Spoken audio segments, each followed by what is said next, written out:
Amados, julgamento é algo que a gente aprendeu desde que conhecemos como gente.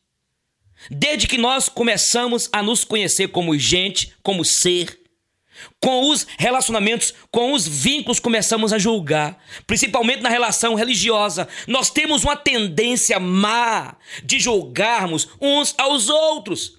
Quantas pessoas nós julgamos porque não se adequa aos nossos pressupostos, muitas vezes certos, mas muitos pressupostos são recheados de ignorância bíblica e falta de maturidade cristã. Eu fico impressionado. Há pouco tempo aí, uma pessoa me encontrou: pastor Eugênio, tudo bem? Eu te ouço direto na rádio. Olha, o que eu faço para me conseguir as mensagens em vídeo? Fico conversando. Ele ficou pasmo quando ele ficou sabendo que eu era pastor presbiteriano. Como é que o cara me ouviu há tanto tempo e não sabe que eu sou presbiteriano? Ficou triste. Mas é isso que as pessoas pensam. Quantas pessoas a gente golpeia porque tais pessoas não se embutem, não se enquadram, não cabem nas deformadas fronteiras da nossa concepção do certo, do errado, do justo, do injusto, do santo, do profano. Então este texto que nós lemos aqui de Coríntios, Paulo nos chama a atenção. Ele nos fala aqui, sabe, as 4 coisas. Primeira coisa que Paulo fala aqui é que Deus quer que nós sejamos encontrados fiéis. Cuidado com as surpresas no último dia. Vamos ver alguns textos na Bíblia, amados e amadas, onde mostram estas surpresas. Vamos ver os textos que nos mostram sobre os religiosos autossuficientes, autoconfiantes, líderes, pastores, sacerdotes, líderes denominacionais. Entende? Muitos crentes são religiosos, mas nós vamos ver que muitos não têm confiado em Cristo. Pelo contrário, confiam na sua denominação, confiam nos seus pressupostos de doutrinas de homens. Este texto aqui que lemos mostra com muita clareza sobre a religiosidade autoconfiante. E Paulo diz aqui: eu não me julgo, eu não julgo, não me permito julgar, não julgo a ninguém e nem quero ficar aí fazendo isso até o Senhor voltar, onde as coisas horríveis das trevas vão ser trazidas à luz e todos os desígnios guardados nos corações dos homens, dos corações humanos, serão declarados lá do baú da alma, serão expostos. Aí então, nesse dia, receberá a reprimenda e o louvor. Vamos ver então, queridos, quais são os textos para que você que me ouve não deixe ser levado, iludido por uma religiosidade autoconfiante e que, quem sabe, pode estar te afastando de Deus e da vontade de Deus. Quantos crentes orgulhosos, quantos líderes jactanciosos apontam o dedo e riste, julgando, condenando.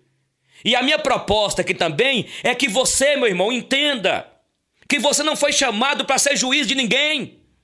Por isso, eu volto a repetir. Nós ouvimos falar de alguns púlpitos de igrejas e na boca de tantos crentes alguns confessionalismos que a gente falta ver a idolatria da denominação. Gente que tem uma fé baseada em aparências. Vamos ver então quais são os textos. Crentes, religiosos, cuidado com as surpresas no dia do juízo final. O Dr. Oswald Smith pastoreava uma igreja em Toronto, no Canadá. Ele dizia o seguinte: quando nós chegarmos na presença de Deus, no dia do juízo final, nós teremos 2 surpresas. A primeira surpresa é que muitas pessoas que pensávamos que estariam lá, não estarão. Eram religiosos, só estava a casca. E ele fala: a segunda surpresa é que muitas pessoas que jamais passaram na nossa mente que estariam lá, que não estariam lá, estarão. Porque foi graça, foi graça. E alguns vão dizer, como que você veio parar aqui? Foi graça, foi infinita graça. Foi graça de Jesus.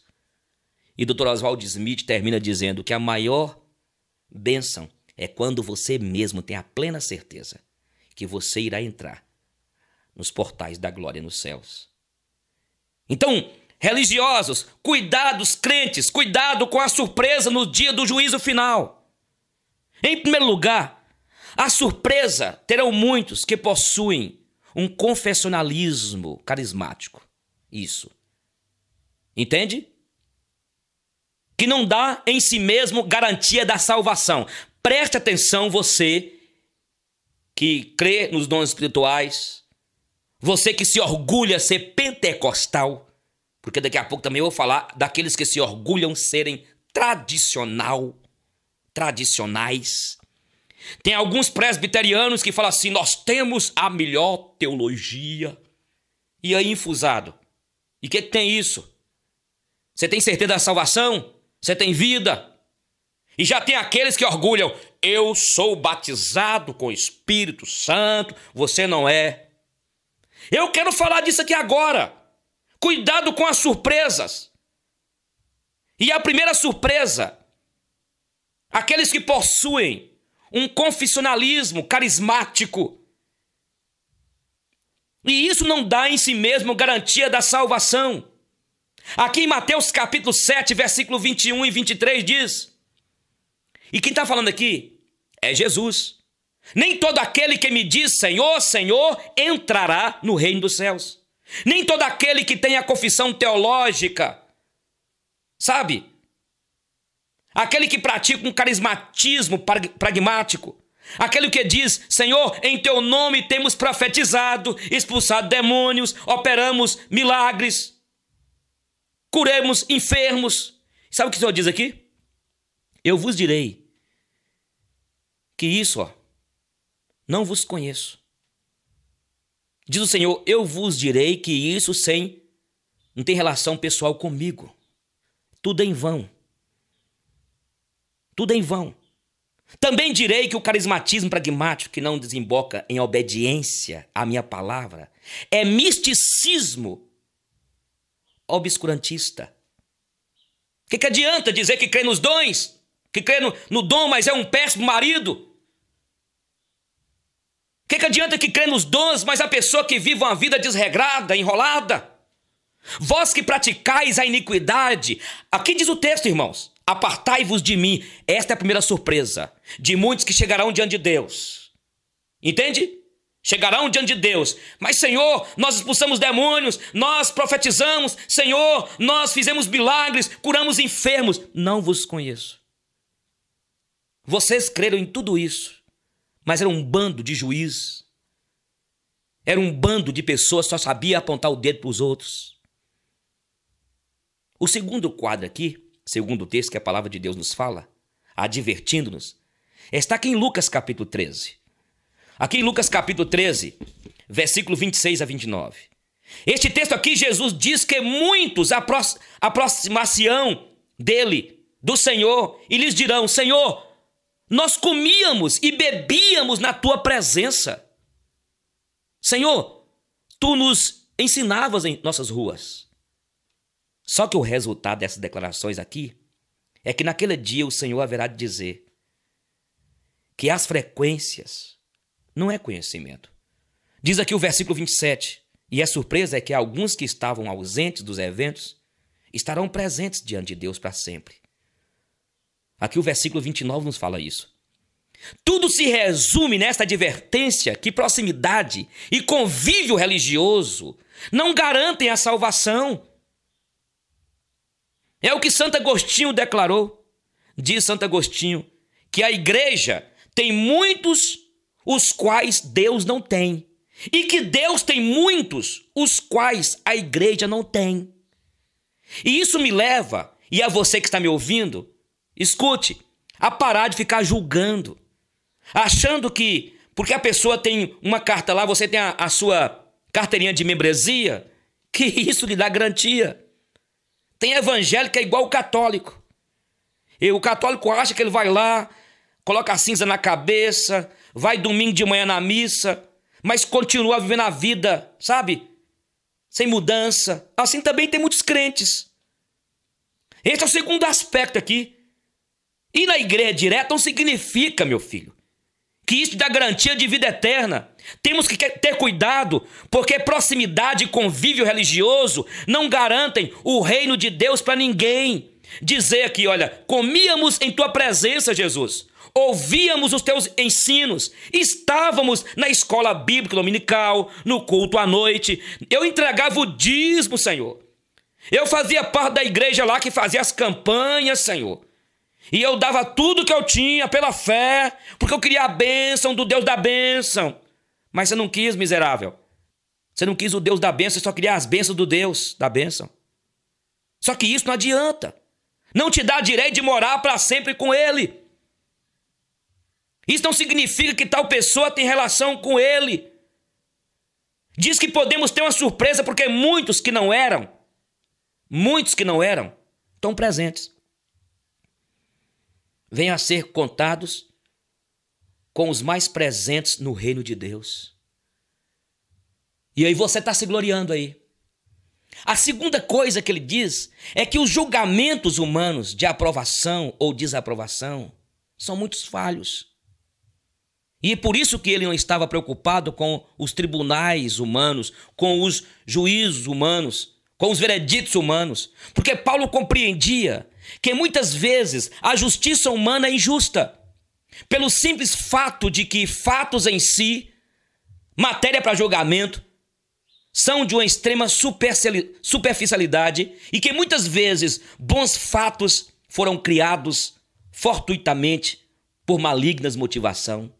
A terceira coisa que Paulo nos diz aqui é que nem a consciência dele mesmo tinha um veredito desconhecido para dar a ele absolvição ou culpa. E ele diz aqui no versículo 4 que ele não se dava apesar da tarefa árdua de ver o certo ou errado completamente dentro dele, porque será uma tarefa inexequível, terrivelmente angustiante.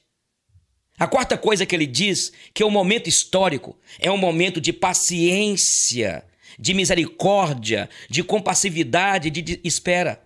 Um momento pelo qual o juízo, o julgamento não pode ser instituído como alguma coisa para ser praticada sobre a vida dos outros. E ele conclui dizendo, não julgueis antes do tempo. E qual é o tempo? Até que venha o nosso Senhor, o qual trará à luz as coisas ocultas das trevas. E não somente isso, ele diz aqui, manifestar os desígnios, as motivações, as coisas ocultas guardadas nos corações. E então cada um poderá receber o seu louvor diante de Deus. Então este texto nos fala de louvor que recebe de Deus, ou lança a ameaça de que há certas coisas ocultas, escondidas, que podem ser trazidas à luz para prejuízo daqueles que a ocultaram. Este texto foi destinado a uma igreja. Paulo aqui está exortando aquela igreja, advertindo. Paulo estava dizendo que no último dia, quem terá mais surpresas são os religiosos. Somos nós pastores, somos nós crentes, evangélicos. São aqueles religiosos. No dia da luz e da verdade, os crentes, os religiosos de qualquer denominação, terão surpresas. Sobre este tema que eu quero falar. Os ímpios não terão muitas surpresas, gente. Sabe por quê? Porque assumiram e manifestaram o que eram durante a história aqui neste mundo. As surpresas terão aqueles que julgaram isentos de todo julgamento, vieram a ser confrontados e encontrados, sabe, em flagrantes contradições e incoerências durante todo o curso da vida. Meus irmãos, escute. Porque quem sabe, muitos de nós não sejamos encontrados desde já em falha com o nosso Deus. Paulo aqui diz da sua preocupação. A preocupação dele aqui era de ser fiel. Era de ser fiel. Queridos, cuidado com as surpresas. O nosso tema hoje é este. Religiosos, crentes, cuidado com as surpresas. Tem mais um texto aqui de Lucas 10, 25 a 37. Em síntese, aqui diz o seguinte: legalismo e liturgismo não garantem a salvação. O cumprimento rigoroso da lei e o liturgismo e a obediência, a observância mecânica dos rituais culticos a ninguém garantem a salvação. A parábola que em Lucas 10, 25 a 37, o mestre da lei interroga Jesus querendo saber como ele pode alcançar eternamente, ou a eternidade, o reino de Deus. E Jesus lhe fala aqui do amor a Deus e o amor ao próximo. E ele pergunta: quem é o meu próximo? E Jesus conta-lhe esta parábola, essa história. Ele diz que um certo homem descia da estrada de Jerusalém para Jericó. Cerca de 400 metros de diferença. E no meio do caminho, ali era um lugar perigoso. E os assaltantes se colocavam ali, e quem passasse por ali era presa fácil. E ao descer, um certo homem caiu nas mãos dos salteadores. Logo a seguir, lá vinha andando um sacerdote, né? Um homem do culto, da liturgia, e ele passa de largo por aquele que estava caído. Ele passa de largo e vai embora. E logo passa também um levita. Era a pessoa do louvor hoje, né? Apesar que eu não acredito que existe levita hoje, porque todos nós somos levita, mas tudo bem. Ele passa entre o conflito. Entendeu? E ele fica ali. Ele vê aquela situação. Se eu ajudar este homem, ele entra em conflito. Se eu ajudar este homem, e o que ficou sem jeito. E ele vai embora. A seguir vem um samaritano. Ele se abaixa, vê as chagas, os ferimentos, levanta e passa sobre ele óleo e vinho. Ali ele mostra a medicina da compaixão. Ele coloca o homem na mula e o leva para a estalagem mais próxima e manda o dono da estalagem cuidar dele e diz: se alguma coisa gastar a mais, eu voltarei e tu darei. Jesus, depois de contar esta parábola, pergunta para aquele homem: qual destes te pareceu o seu próximo? E ele respondeu: é esse aí o último. Jesus fez o herói da história ser o anti-herói dos religiosos. O samaritano é o herói do amor fraternal, anti-herói da ortodoxia judaica. Os samaritanos eram uma raça que na concepção judaica não prestava, imunda. No ano 725 a.C., o reino do norte vai levado para o cativeiro e se mistura lá, onde eles foram. E o seu culto foi alterado. E por isso os samaritanos que se imiscuíram e se misturaram, se transformaram numa raça sincretizada e odiada pelos judeus. Mas quando foi na época de Jesus, 13 anos de ele contar esta parábola, os samaritanos entornaram mais ainda o caldo, né? Porque foram mais odiados. Porque um grupo de samaritanos radicais entraram numa esplanada no templo em Jerusalém com um saco de ossos humanos e jogaram os ossos dentro do santuário, profanando o templo, o lugar santo, conforme o entendimento dos rabinos daquele dia. E todos os dias os rabinos diziam: malditos sejam os samaritanos pelo Deus de Israel. Então, neste clima de hostilidade, Jesus elege um anti-herói da religião como herói do amor fraternal. E Jesus quer nos dizer hoje, para que nós teremos cuidado. Poderemos ter surpresas no dia do juízo final. E ele quer nos ensinar que liturgismo, trabalho sem misericórdia, sem desembocar em amor, não garantem acesso ao reino dos céus. Você que é presbiteriano, fala assim: nós temos uma melhor doutrina.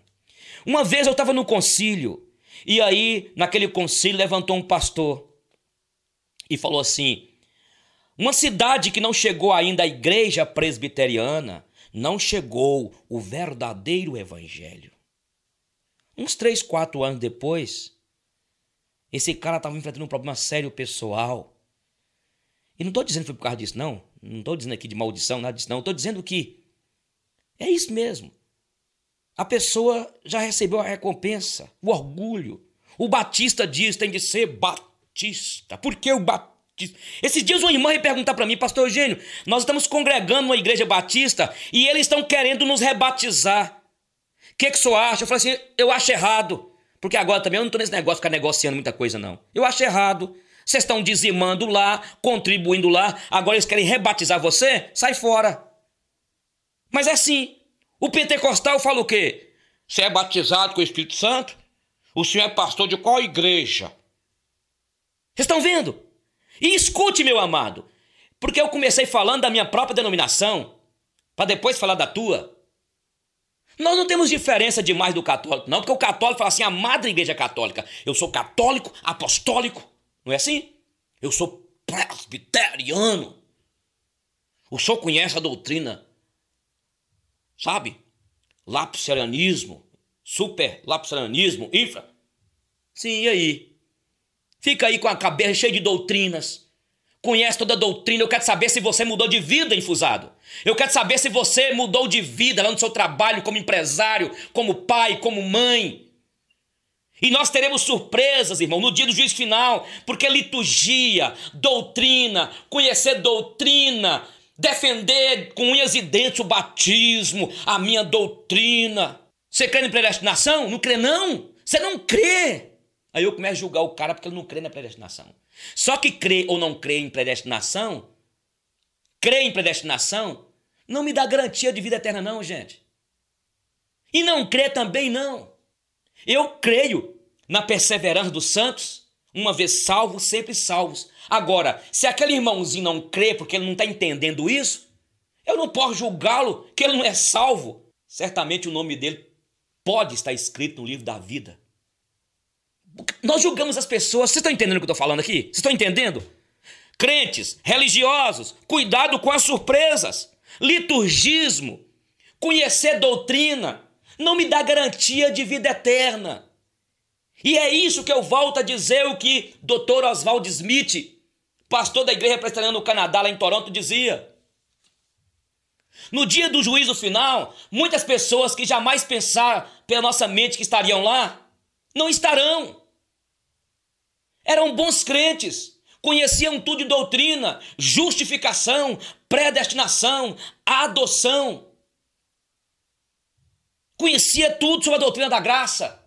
Conhecia tudo sobre a constituição da igreja. Conhecia tudo e defendia tudo sobre essa questão de batismo com o Espírito Santo como segunda bênção. Meus irmãos, esse é o problema nosso. Esse é o problema nosso. Então, escute. Jesus fez deste anti-herói o herói.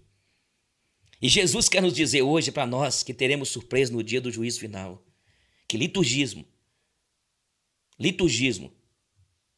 trabalho sem misericórdia, sem desembocar em amor, não garante acesso ao reino. Você pode conhecer doutrina, mas não prega o evangelho. Na verdade, a ortodoxia não se transforma em ortopraxia. Vocês estão vendo hoje o orgulho de alguns? Outro texto aqui, em Mateus 25, 31 a 46. O resumo do que diz esse texto é o seguinte: omissão ordeira não nos livra da condenação. Omissão quieta, acomodada, não nos livra da condenação. Jesus mostra que no final do mundo toda a humanidade estará reunida e ele separará uns dos outros. Como o pastor separa as ovelhas e os cabritos, dirá aos que tiverem à sua direita: vinde benditos do meu Pai, tomai posse do reino que vos está preparado desde antes da fundação do mundo, porque eu tive fome e me deste de comer, eu estava nu e me vestiste, preso e foste ver-me, enfermo e foste visitar-me. E eles, então surpresos e perplexos, lhes dirão: mas quando, Senhor? Ó Pai, quando foi que te vemos?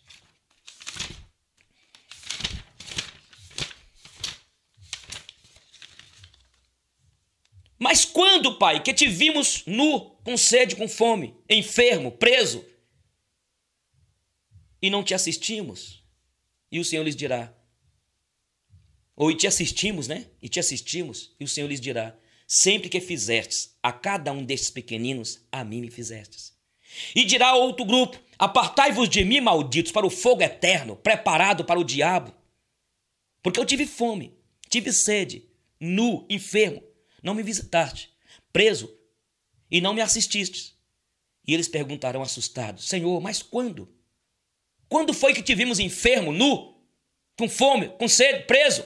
E deixamos de fazer. Jesus diz: sempre que eu deixar de fazer a um destes mais pequeninos, a mim me deixaste de fazer. Interessante aqui é que os salvos nem se dão conta disso. Assustam com a sua salvação. E os perdidos são aqueles que numa omissão ordeira julgavam-se salvos a vida inteira. Amados, não podemos confiar nos nossos arrogantes julgamentos. Você não pode ficar confiando nessa doutrina que você sabe, não. Que você já... cheio de doutrina na tua mente, né? Nós somos presunçosos, estúpidos muitas vezes. Não estou dizendo que você não deva ter, sabe? Você não deva ter doutrina, conhecer. Claro.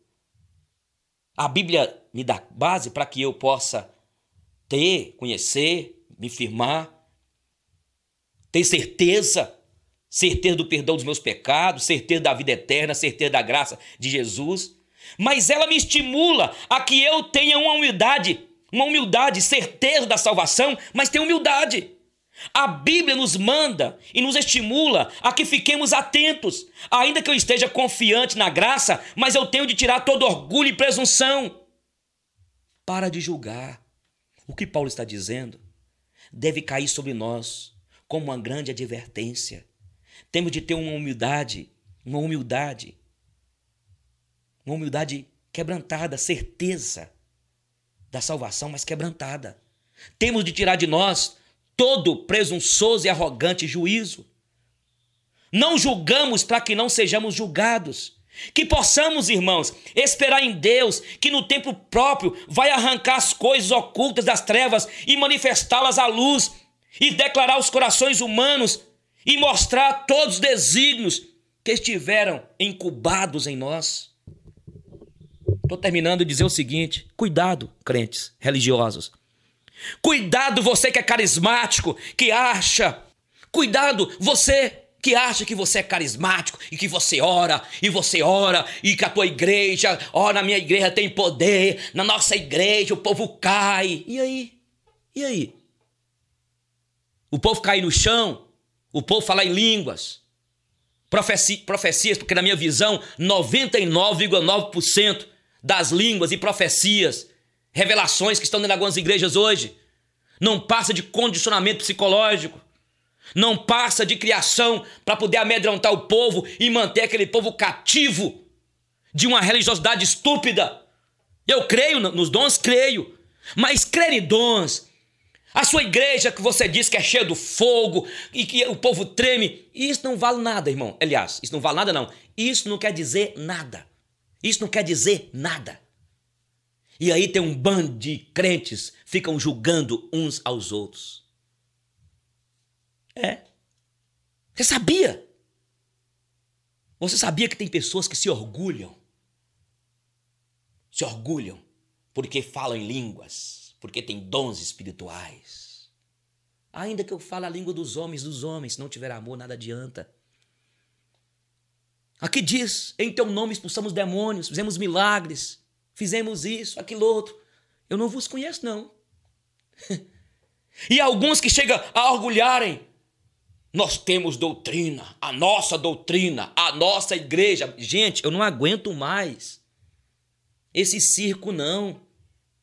Eu não sei se você consegue dormir com este barulho de alguns que na verdade pensam que eles têm o poder. Tem alguns, meus irmãos, líderes, que até quando eles vão orar, eles mudam a voz, parece que eles começam a arrepiar igual aqueles pombos, sabe? Aqueles pássaros com acasalamento. Para que isso? Para que isso? E o que dizer da sua denominação? que acha que vocês que são certos conhecem a doutrina. Nós temos a melhor doutrina. Nós temos, na verdade, o melhor conhecimento teológico. E o que tem isso? Graças a Deus que Deus não trabalha com esta arrogância. Graças a Deus que a Bíblia diz que Deus continua usando as coisas pequenas, as coisas que não são, para reduzir a nada as que são. Pra vocês terem uma ideia, eu tive num concílio uma vez e eu ouvi lá as pessoas dizendo: olha, gente, negócio seguinte, esses ministériozinhos aí, essas igrejinhas de canto de rua.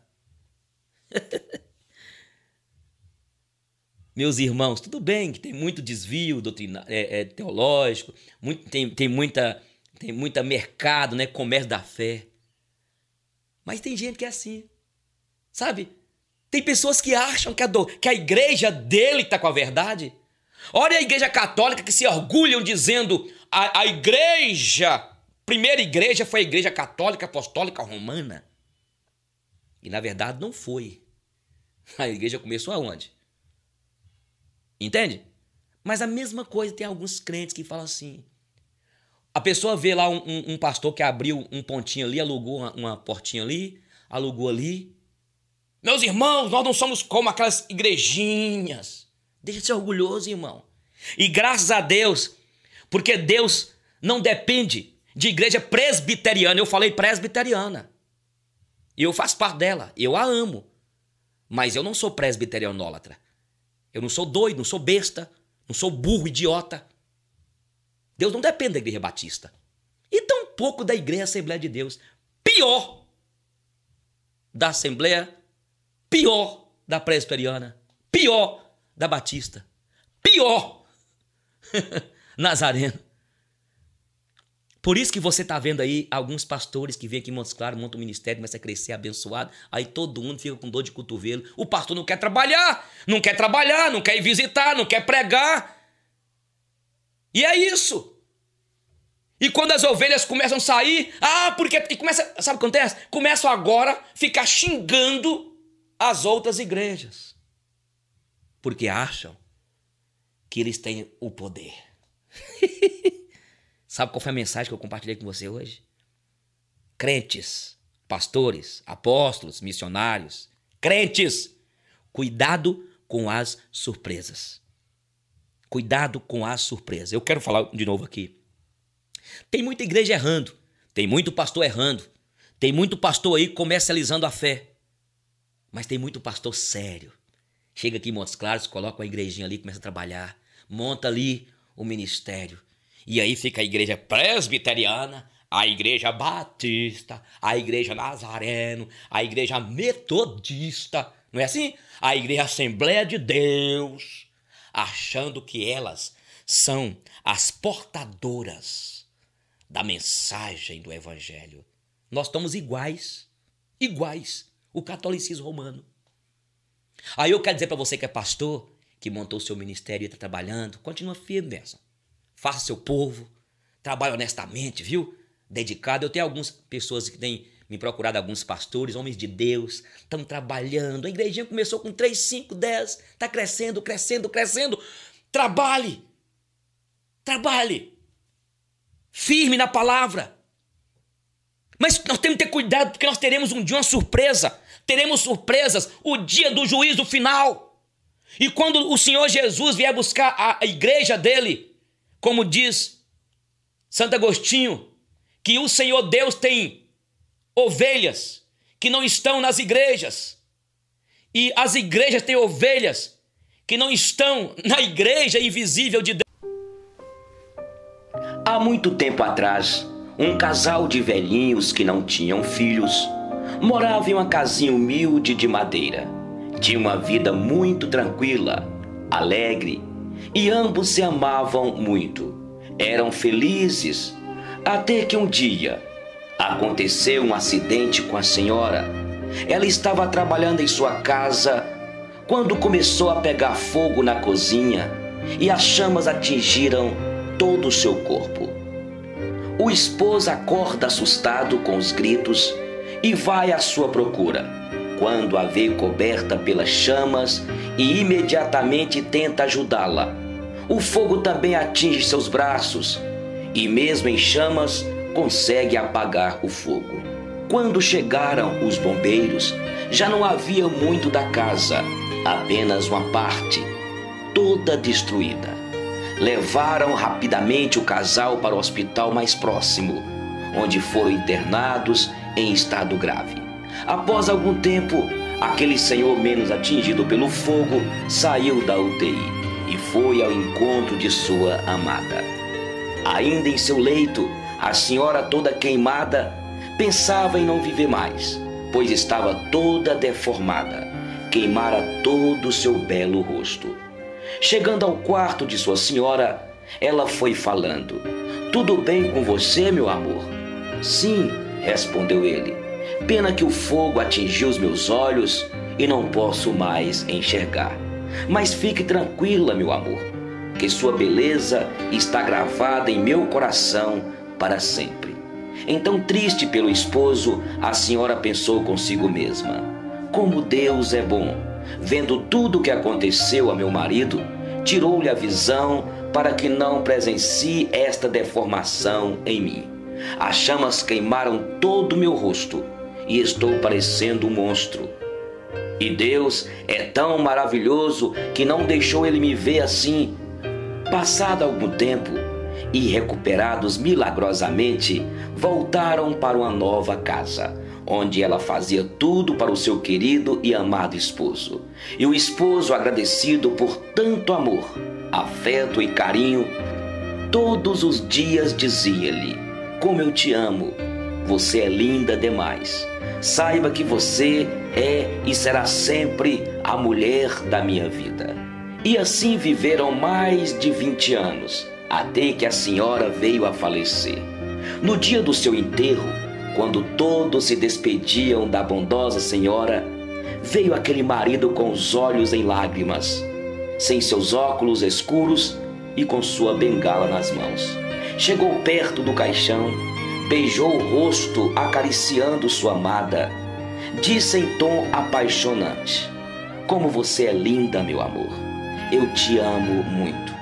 Ouvindo e vendo aquela cena, um amigo que estava do outro lado perguntou se o que tinha acontecido era milagre, pois parecia que o velhinho parecia enxergar sua amada.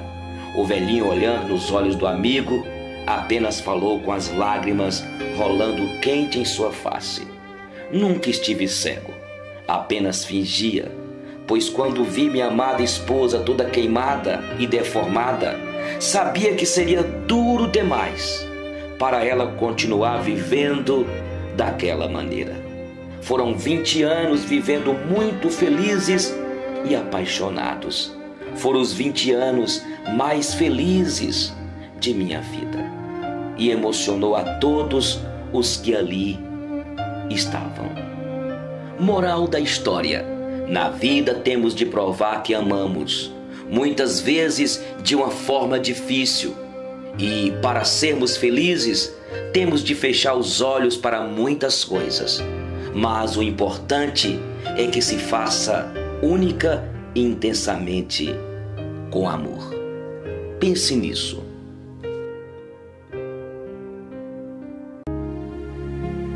Algumas pessoas entram em nossa vida. Por que as pessoas entram em nossa vida?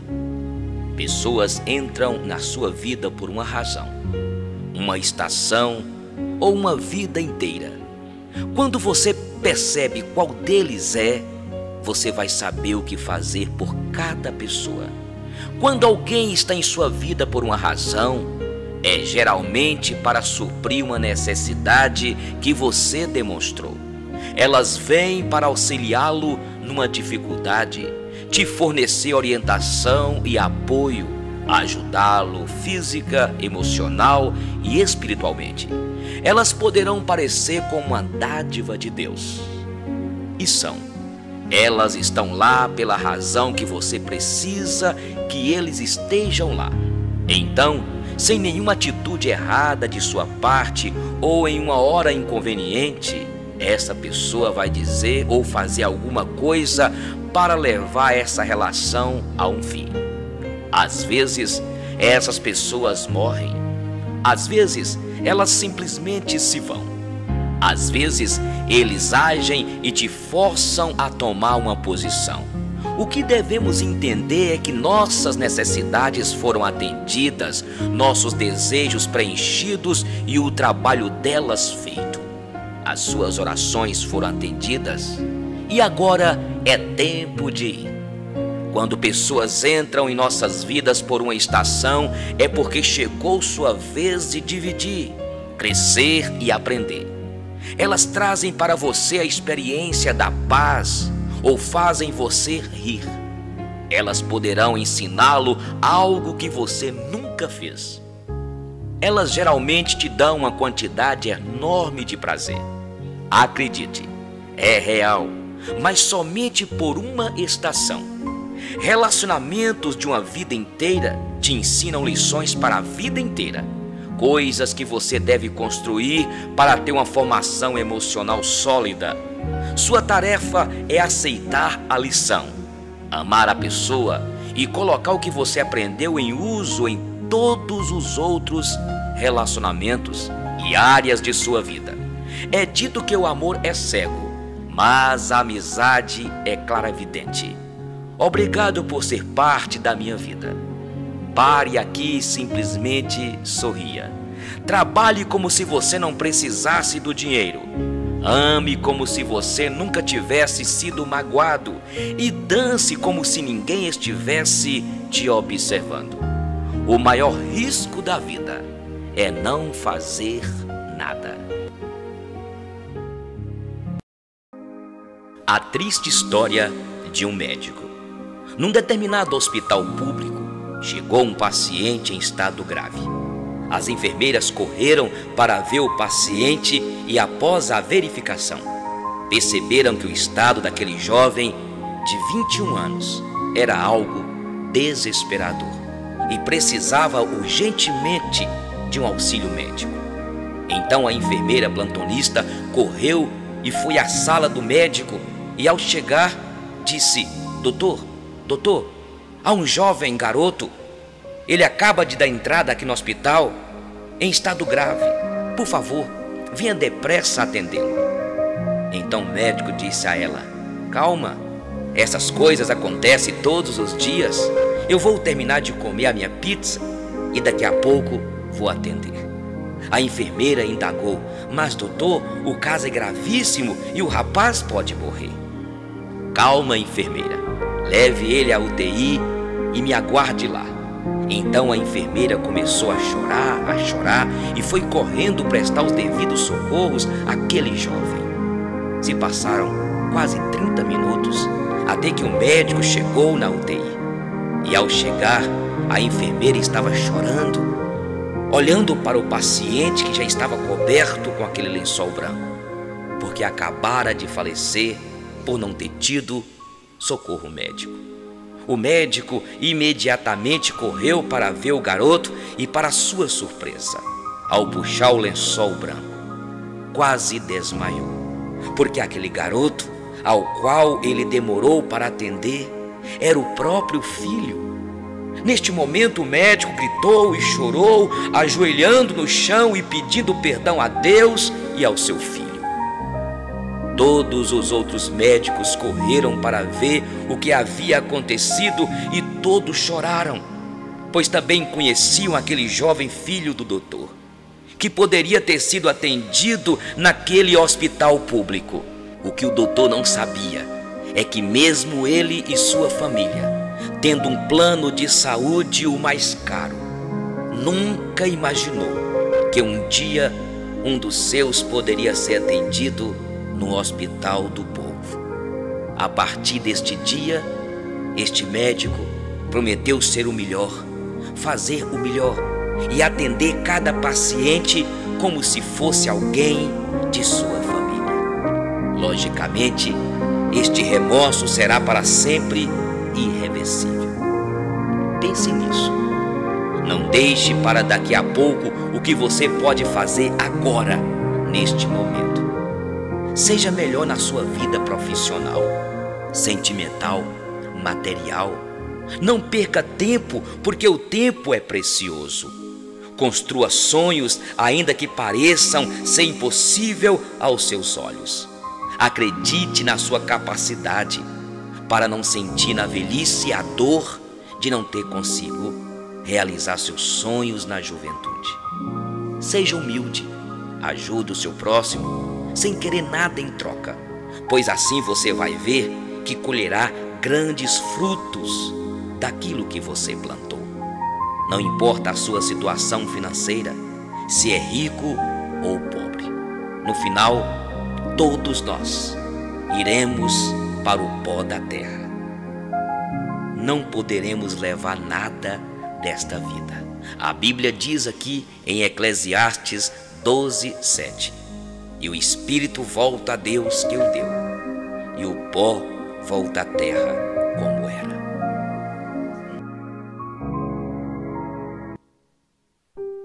Senhor, não permita que eu perca o romantismo, mesmo sabendo que as rosas não falam. Que eu não perca o otimismo, mesmo sabendo que o futuro que nos espera não é assim tão alegre. Que eu não perca a vontade de viver, mesmo sabendo que a vida é em muitos momentos dolorosa. Que eu não perca, Senhor, a vontade de ter grandes amigos, mesmo sabendo que, com as voltas do mundo, eles acabam indo embora de nossas vidas. Que eu não perca a vontade de ajudar as pessoas, mesmo sabendo que muitas delas são incapazes de ver, reconhecer e retribuir esta ajuda. Que eu não perca o equilíbrio, mesmo sabendo que inúmeras forças querem que eu caia. De Fabrício Carpineja. Todo filho é pai da morte de seu pai. Feliz do filho que é pai de seu pai antes da morte, e triste do filho que aparece somente no enterro e não se despede um pouquinho por dia. Há uma quebra na história familiar, onde as idades se acumulam e se sobrepõem e a ordem natural não tem sentido. É quando o filho se torna pai de seu pai. É quando o pai envelhece e começa a trotear como se estivesse dentro de uma névoa, lento, devagar e impreciso. É quando aquele pai que segurava com força nossa mão já não tem como se levantar sozinho. É quando aquele pai outrora firme e intransponível enfraquece de vez e demora o dobro da respiração para sair de seu lugar. É quando aquele pai que antigamente mandava e ordenava, hoje só suspira, só geme, só procura onde é a porta e onde é a janela. Tudo é corredor, tudo é longe. É quando aquele pai antes disposto e trabalhador fracassa ao tirar sua própria roupa e não lembrará de seus remédios. E nós, como filhos, não faremos outra coisa senão trocar de papel e aceitar que somos responsáveis por aquela vida. Aquela vida que nos gerou depende de nossa vida para morrer em paz. Todo filho é pai da morte de seu pai. Ou quem sabe, a velhice do pai e da mãe seja curiosamente nossa última gravidez, nosso último ensinamento. Fase para devolver os cuidados que nos foram confiados ao longo de décadas, de retribuir o amor com a amizade da escolta.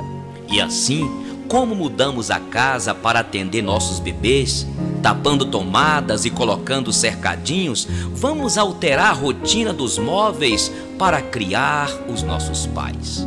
Uma das primeiras transformações acontece no banheiro. Seremos pais de nossos pais na hora de pôr uma barra no box do chuveiro. A barra é emblemática, a barra é simbólica, a barra é inaugurar um cotovelo das águas. Porque o chuveiro simples, refrescante, agora é um temporal para os pés idosos de nossos protetores. Não podemos abandoná-los em nenhum momento. Inventaremos nossos braços nas paredes. A casa de quem cuida dos pais tem braços dos filhos pelas paredes. Nossos braços estarão espalhados sob a forma de corrimões. Pois envelhecer é andar de mãos dadas com os objetos. Envelhecer é subir escada mesmo sem degraus. Seremos estranhos em nossa residência. Observaremos cada detalhe com pavor e desconhecimento, com dúvida e preocupação. Seremos arquitetos, decoradores, engenheiros frustrados. Como não previmos que os pais adoecem e precisariam da gente? Nos arrependeremos dos sofás, das estátuas e do acesso caracol. Nos arrependeremos de cada obstáculo e tapete. E feliz do filho que é pai de seu pai antes da morte, e triste do filho que aparece somente no enterro e não se despede um pouco por dia. Meu amigo José Klein acompanhou o pai até seus derradeiros minutos. No hospital, a enfermeira fazia a manobra da cama para a maca, buscando repor os lençóis, quando Zé gritou de sua cadeira: "Deixa que eu ajudo." Reuniu suas forças e pegou pela primeira vez seu pai no colo. Colocou o rosto de seu pai contra seu peito. Ajeitou em seus ombros o pai consumido pelo câncer. Pequeno, enrugado, frágil, tremendo. Ficou segurando um bom tempo. Um tempo equivalente à sua infância. Um tempo equivalente à sua adolescência. Um bom tempo. Um tempo interminável. Embalou o pai de um lado para o outro, aninhou o pai, acalmou o pai e apenas dizia sussurrado: estou aqui, pai." O que um pai quer apenas ouvir no fim de sua vida é que seu filho está ali. Como agir com sabedoria em situações propícias e adversas? Melhor é a boa fama do que o melhor perfume, e o dia da morte do que o dia do nascimento. Melhor ir à casa onde há luto do que ir numa casa onde está acontecendo um grande banquete. Porque onde há luto, lembramos que um dia também iremos morrer. E os vivos nunca devem se esquecer disso. Melhor é a tristeza do que o riso, pois a tristeza faz o rosto ficar abatido, mas torna o coração compreensível. Quem só pensa em divertir é tolo. Quem é sábio pensa também na morte. É melhor ouvir a repreensão de um sábio do que ouvir os elogios de um insensato. Melhor é o fim das coisas do que o seu começo. A pessoa paciente é melhor do que a orgulhosa. Controle seu gênio, este teu jeito estúpido de ser. Não diga tudo o que lhe vem ao pensamento. Cuidado para você não alimentar o ódio. Você só prejudica a sua saúde e a sua paz de espírito. Se queres ser feliz, não fique perguntando para si mesmo por que os dias passados foram melhores do que os dias de hoje. Por que fui feliz ontem e hoje não sou? Esta pergunta não é nada inteligente e nem original. Todos neste mundo devem ser sábios. A sabedoria é tão bom como receber uma herança. A sabedoria é melhor do que o dinheiro. Protege talvez muito mais do que ele. A vantagem da sabedoria é que ela dá vida a quem a possui. No dia da prosperidade, desfrute dos seus bens. Mas no dia da adversidade, considere que tudo vem de Deus e só Ele conhece o motivo de cada coisa debaixo do sol. Não existe ninguém que faça sempre o que é direito e que jamais cometa deslizes e erros. Um conselho lhe dou, e muito sábio. Não fique escutando tudo o que dizem ao seu respeito e as notícias maliciosas sobre as pessoas. Você poderá ouvir um dia, ouvir o seu empregado falar mal de você. Mas pense bem, será que você não tem até com frequência falado mal dos outros?